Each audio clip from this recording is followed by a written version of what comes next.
नमस्कार। कल की वीडियो में मैंने बताया था आप लोगों को कि किस प्रकार से सातवाहनों के बाद वाकाटक वंश शुरू हुआ फिर, लेकिन इसके बीच में पहले कुछ और आक्रमणकारी भारत में आ गए थे। वो आक्रमणकारी कौन से थे? जो मध्य एशिया से भारत में आए थे। तो आइए यहाँ पर जानते हैं, तो समझते हैं। यहाँ पर सबसे पहले देखते हैं आक्रमणकारियों का आगमन, इंडो ग्रीक का रहस्य। मान लीजिए अब हमारा जो भारत है, भारत के से पश्चिम में पाकिस्तान है, पाकिस्तान से आगे जो देश पड़ते, यमन आदि देश, उन देशों से जो लोग आए थे वो कुछ चारगाह के लिए आए थे, खोजते हुए कि कहीं उन्हें चारगाह मिल जाए। तो भारत उनके लिए सबसे बेस्ट ऑप्शन था उस समय में। तो वो भारत में आ गए और यहीं पर सत्ता स्थापित कर ली। इस प्रकार से जितने भी आक्रमणकारी आए हैं भारत में, वो पश्चिमोत्तर सीमा से ही भारत के अंदर उन्होंने एंट्री की है। तो आइए यहाँ पर समझते हैं। आगे लिखा हुआ है कुछ, फिर सिलसिला शुरू हो जाता है आक्रमणकारियों का। यूनानी, शक और कुषाण ये भारत में आए। इन्होंने भी भारत पर अटैक किया और भारत पर सत्ता स्थापित करने का सबसे बड़ा मार्ग इन्होंने यहाँ पर भारत में चुना। आगे देखते हैं। यूनानी वंश की दो शाखाएं थी। यूनानी वंश की दो शाखाएं थी, कौन कौन सी थी वो? यूथ मेडन्स और यूक्रेटाइस, दो संस्थाएं थी उसकी। जिसने इसकी स्थापना की थी वो डेमेट्रियस थे। डेमेट्रियस ने अपने पिता की याद में यूथिडेमिया नामक का एक शहर बसाया था। इनकी राजधानी साक्ता थी, जो कि सियालकोट में पड़ती थी। कुछ मिलिन पन्नों में मिनांडर और बौद्ध भिक्षु के बीच में वार्तालाप का, मतलब उन्होंने कैसे एक दूसरे से बात की।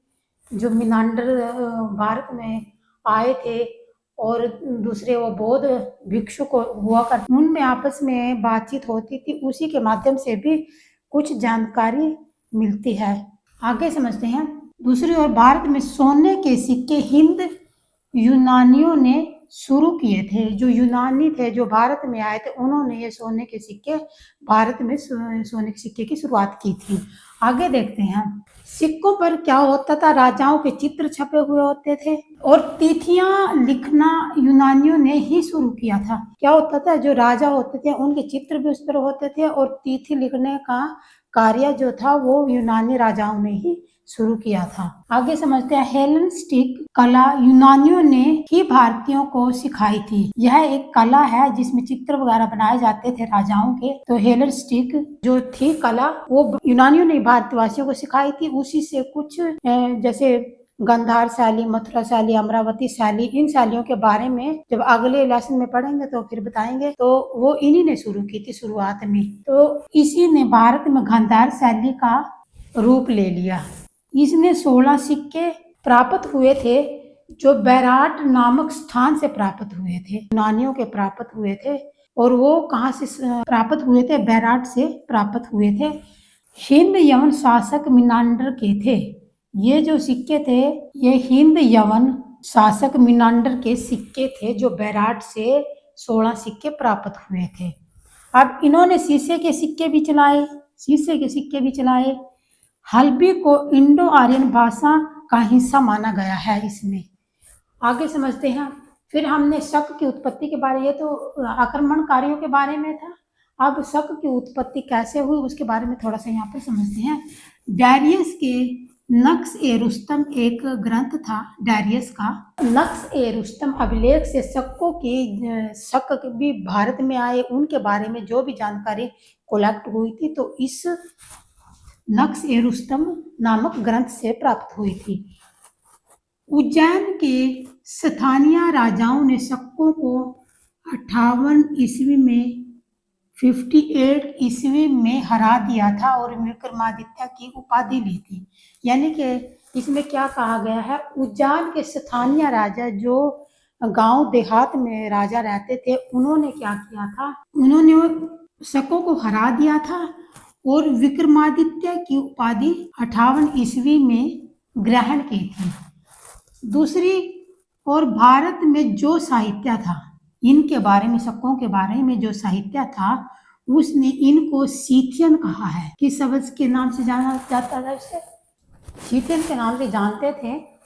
और जो फिर और भी शकों के बारे में कुछ जानकारियां मिली हैं, वो कहाँ से मिली थी? वो चीन देश से मिली थी। चीन देश में शकों के बारे में क्या कहा गया था? सई वांग, यानी चीनी साहित्य के अनुसार सई वांग कहा गया है। इसके बाद पहले यूनानी आए थे, फिर शक आए, और ये मध्य एशिया से आए थे। और क्या करने के लिए आए थे? ये भेड़ वगैरह पालते थे, उनकी चारगाह के रूप में, मतलब यहाँ पर हरियाली होती है, घास फूस भरपूर मात्रा में भारत में पाया जाता है, तो वो इसी को खोजने के लिए भारत में आ गए और यहीं पर सत्ता स्थापित करके और यहीं पर रहने लगे और यहीं राजकाज करने लगे। ये विदेशी थे जो भारत में आए थे। तो आगे यहाँ समझते हैं। शकों ने भारत में सत्ता स्थापित कर ली और रुद्रदामन प्रथम यहाँ का शासक बन गया। रुद्रदामन का एक जूनागढ़ अभिलेख है, उसमें संस्कृत भाषा का बड़ा प्रयोग किया गया है। वो संस्कृत भाषा के बहुत ही करीब रहे हैं, उसको बहुत मानते थे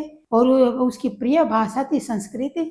तो इस अभिलेख से क्या पता चलता है कि इसमें काव्य शैली भी थी। और सुदर्शन झील के बारे में, उसकी मुरम्मत कैसे हुई सुदर्शन झील की, वो सारा निर्माण कार्य इसी के राज में करवाया गया था। रुद्रदामन के जो जूनागढ़ अभिलेख है उससे इन के बारे में जानकारी कलेक्ट की गई थी। आगे फिर पल्लव शासक आए भारत में। इन्होंने 90 ईस्वी से 70 ईस्वी तक, ये कहाँ से आए थे पल्लव? ये आए थे ईरान देश से। और जो राष्ट्रीय पंचांग जो कैलेंडर है, इन्हीं ने स्टार्ट किया था वो भारत में आकर के।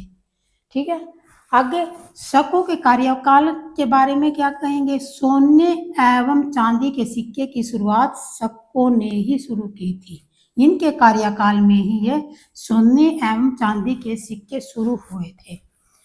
और उन सिक्कों के अनुपात के बारे में अगर हम बात करें तो 1.35 इनका अनुपात रहा है सिक्कों का। फिर शुरू होता है कुषाण वंश। कुषाण वंश प्राचीन भारत का एक महान साम्राज्य रहा है, जिसे भारत मध्य एशिया और चीन तक फैला हुआ था। इधर मध्य एशिया और चीन तक ये फैला हुआ था। कुषाण वंश यूची जाति से संबंधित रहे हैं, यानी कि यूच जाति इनका कबीला था।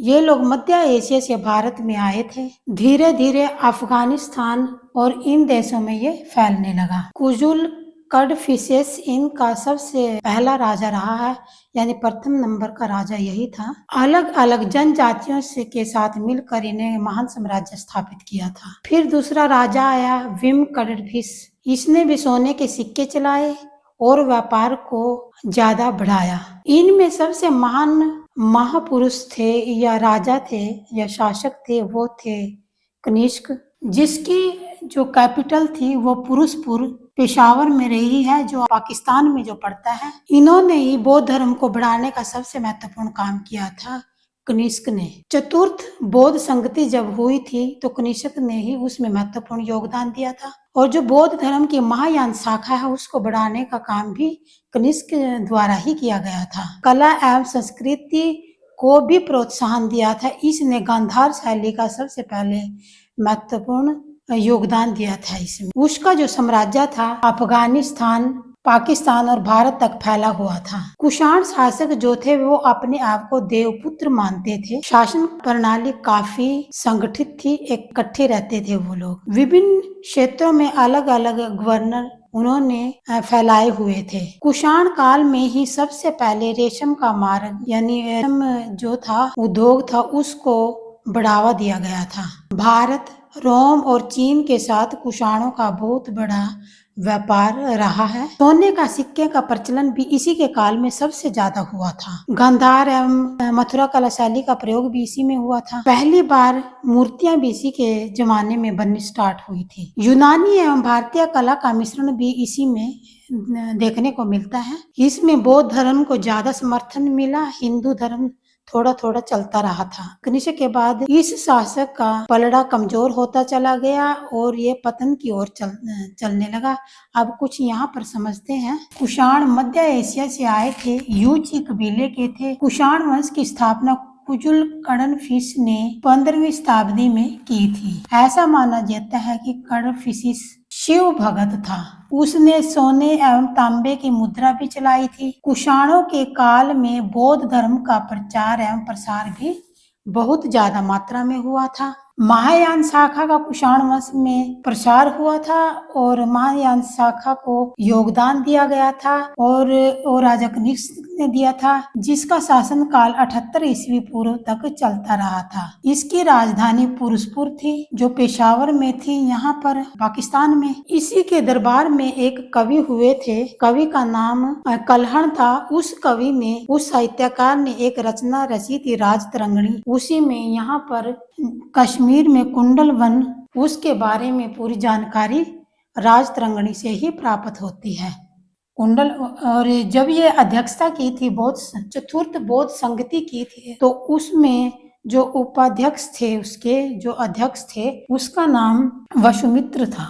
जो कुंडल वन में हुई थी चतुर्थ बौद्ध संगति, उसके बारे में बता रही हूँ। दूसरी ओर इसी के काल में, यानी कि कनिष्क के काल में ही ईरानी और यूनानी भाषा में सोने के सिक्के भी चलाए गए थे। यानी जो सिक्के होते थे उन पर यूनानी भाषा लिखी हुई होती थी और ईरानी भाषा लिखी हुई होती थी। और आज ईरान में क्या हो रहा है? ईरान में लड़ाई हो रही है। आगे समझते हैं। इसके दरबार में कुछ कवि भी हुए हैं, साहित्यकार भी हुए हैं, दार्शनिक भी हुए हैं, जिन्होंने कुछ पुस्तकें लिखी थी, जैसे कि अशोक घोष थे, बुद्ध चरित थे और सूत्रालंकार थे। इन्होंने कुछ जो ये थे, इनकी जो रचनाएं थी, उनकी तुलना कांट से, मिल्टन से और वाल्टेयर से की जा सकती है। किससे? कनिष्क ने ही पहली बार महात्मा बुद्ध की बहुत बड़ी मूर्तियां बनवाई थी। और जब ये उन्होंने मूर्तियां बनवाई थी, तो वो मतलब 18 सदी में बनवाई थी। 18 सदी ईस्वी पूर्व में बनाई थी। आप समझते हैं, कनिष्क का रब्बातक का एक अभिलेख था। रब्बातक वो कोदिना, उज्जैन, साकेत, कौशाम्बी, पाटलिपुत्र, चंपानगर का उल्लेख इसमें मिलता है, लेकिन जो श्रावस्ती थी उसका उल्लेख इसमें नहीं मिला है। और कनिष्क के समकालीन जो थे वो नागार्जुन, अशोक घोष और वसुमित्र थे। नागार्जुन ने मध्य सूत्र ग्रंथ की रचना की थी। नागार्जुन को भारत का आइंस्टीन कहा था। उनको भारत का आइंस्टीन कहा गया है। भारत में मतलब आइंस्टीन है। कनिष्क का राजवेद चरक ऋषि थे। एक चरक संहिता नाम की बुक लिखी थी, यानी कि एक ग्रंथ लिखा था, जिसमें उसने भारतीय आयुर्वेद के बारे में बताया था। आज भी जितने भी जो आयुर्वेद के दवाइयाँ के जो सिस्टम लिए जाते हैं, वो इसी चरक संहिता से लिए जाते हैं। और ये संस्कृत में लिखा हुआ ग्रंथ था। फिर इसका धीरे धीरे दूसरी भाषाओं में भी अनुवाद होने लगा। आगे समझते हैं। कनिष्क की मृत्यु 102 ईस्वी पूर्व हुई थी और उसका जो लास्ट उत्तराधिकारी था उसका नाम हुविष्का था। शैली कौन सी थी? गांधार शैली कुषाणों ने शुरू की थी। इसे ही इंडो ग्रीक शैली के रूप में भी कहते हैं। अब कुछ यहाँ मैप में मैंने बताया हुआ है। ये साकेत है, ये अयोध्या की कैपिटल थी। उज्जैन की पाटलिपुत्र, ये चंपानगर है। यहाँ पर जो इसमें कनिष्क द्वारा बसाए गए शहर थे। और इसकी पहली राजधानी पेशावर थी और दूसरी यहाँ उत्तर प्रदेश में मथुरा थी। तो इस प्रकार से कनिष्क का कार्यकाल रहा और यहीं पर फिर इसका भी कार्यकाल समाप्त हो जाता है। फिर कल हम पढ़ेंगे तत्कालीन इतिहास के बारे में। तब तक के लिए